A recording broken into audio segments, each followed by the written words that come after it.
so full of character, so much personality, so much joy in sonority. And like I said, people seem, the powers that be have decreed that these middle period Haydn symphonies don't get performed. It's a tragedy. So then there's a development section, which is full of sort of moodiness and interesting things happening, and you can just follow it yourself. It's very, very easy to follow because this is not a symphony that emphasizes cleverness of development. It's really about the attractiveness of the initial material and the exploitation of all of the different ways that Haydn can present it to us, the different colors it can take, and love it.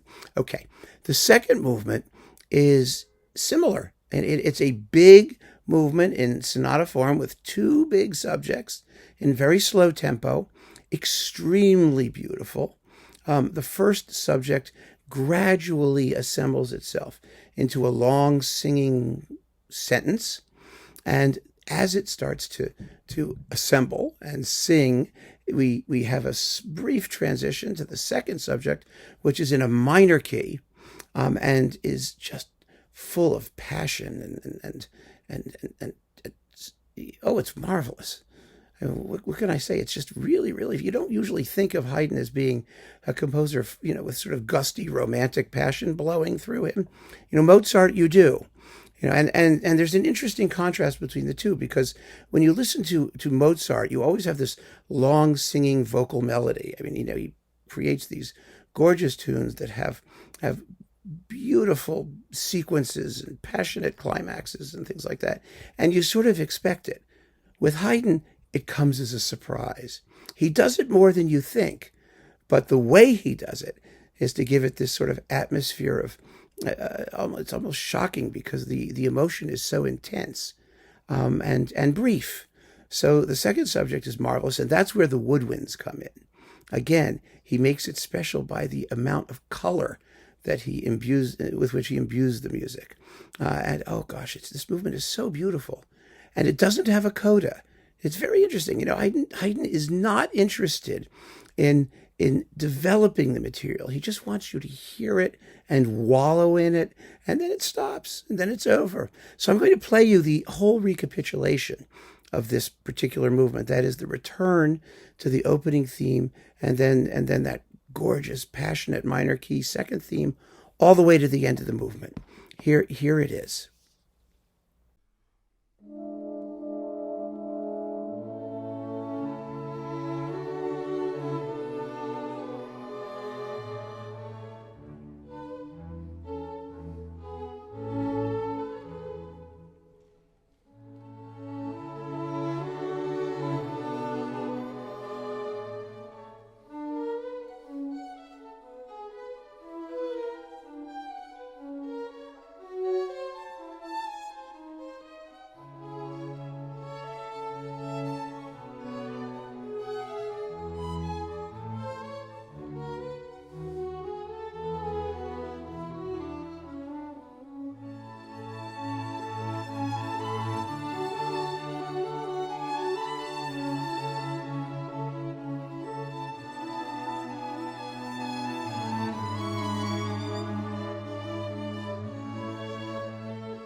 Isn't that just beautiful? I mean, isn't that one of those things where you say to yourself, "My gosh, why don't we ever hear this?" I mean, it's just amazing. So, the minuet is quirky. Haydn's minuets are often quirky, and we're not going to worry about the middle section. Just the basic minuet section. It's a big, bold, robust sort of stomping 1, 2, 3, 1, 2, 3, rustic a little bit, with a surprise at the end. I mean, the surprise is that it never quite stops when you think it's going to. And there's one of Haydn's wonderful uses of silence before we hear the whole thing. And again, listen for when the oboes and the horns and those instruments come in with their little interjections, their little phrases, just to let you know that this symphony has a special color, a tinta, as they would say in Italian. You know, when Verdi wrote his operas, he was always concerned with creating a tinta, a special color for that particular work. And Haydn does the same thing. He has the instruments at his disposal, and so he's going to use it to color the entire symphony. There's not a lot of oboe and horn in this piece. It's kind of, they sort of just interject at places, but you realize when they pop in that, oh yeah, this is part of number 61. It has that sound. It sounds 61-ish. It's full of 61osity and 61-aliciousness and all of that stuff. So here's the entire minuet as it comes back without repeats, just played straight through, big, bold, exciting, and rambunctious.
Then we come to the finale. Now, Haydn's finales, of course, are just delightful. And this one is a rondo. A rondo is a form that has A, B, A, C, A, basically. That's the basic rondo form. And each of those middle sections, so one of them will always be in a minor key, usually. Although in this case, the first one is, and Haydn has his way of dealing with it. And the fun, of course, is figuring out when the opening theme, which is called a ritornello, because it always returns, when it's going to come back. And here Haydn uses his enlarged orchestra in the funniest way. The opening theme is so adorable. It's like a little kitten. You just want to pet it. You know, it's hilarious. It's a wonderful tune. It's da da da da da da dum, ba da da da da da dum, and then the oboes go da da like that. And every time you hear the tune, the oboes are going to go da da like this, da da da da da da da da da da. And because they do it every time, I mean, it's indescribable just how much fun it sounds. I mean, how funny it sounds, it's funny and fun at the same time. And so in this case, I'm giving you the entire ritornello as it opens, the first episode, the B section, and then the return to the A section with the oboes doing their ba-da like that. It's such a wonderful way to sort of unify the symphony. You get that sense of interesting jets of color in the most, the most completely, I don't want to say obvious is the word, but direct. That's what it is, in the most direct possible way. But listen, particularly in the second subject, to the repeated notes. The actual movement is one of these. It's in 6/8. 1, 2, 3, 1, 2, 3, 1, 2, 3, 1, 2, 3, do, do, do, do, do, like that. And in these 6/8 movements, there's often a lot of repeated note business. You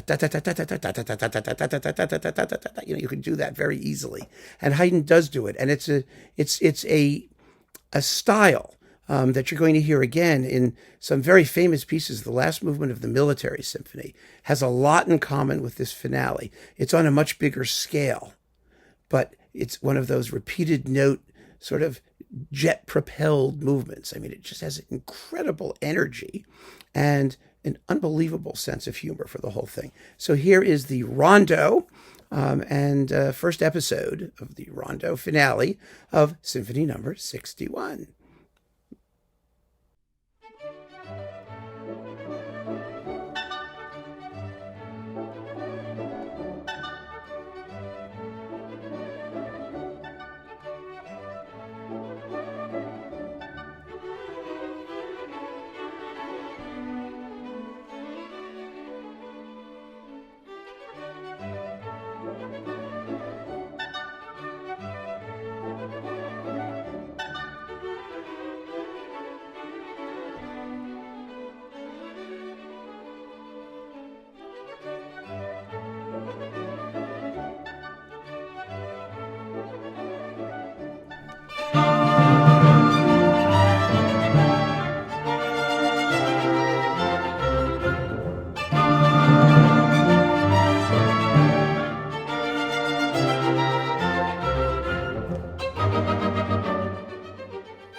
So that was Adam Fischer with the Austro-Hungarian Haydn Orchestra. Very, very good performance of this piece, although he should have done the exposition repeat in the first movement.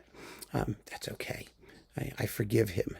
But what a lovely, lovely work. And here we're able to cover the whole thing very, very simply with just 4 examples, because it's the distinctiveness of the thematic material in this particular symphony doesn't really require any other comment. You hear it immediately. It's all about color. Color, color, color. It's your box of Crayola crayons with all of the different colors, and Haydn is making sure that he uses all of them one way or another in each and every single movement of this work. So just go listen to the whole thing now. That's all you need to do. It's terrific. I know you're going to love it. Keep on listening, friends. Thanks so much for joining me. Take care.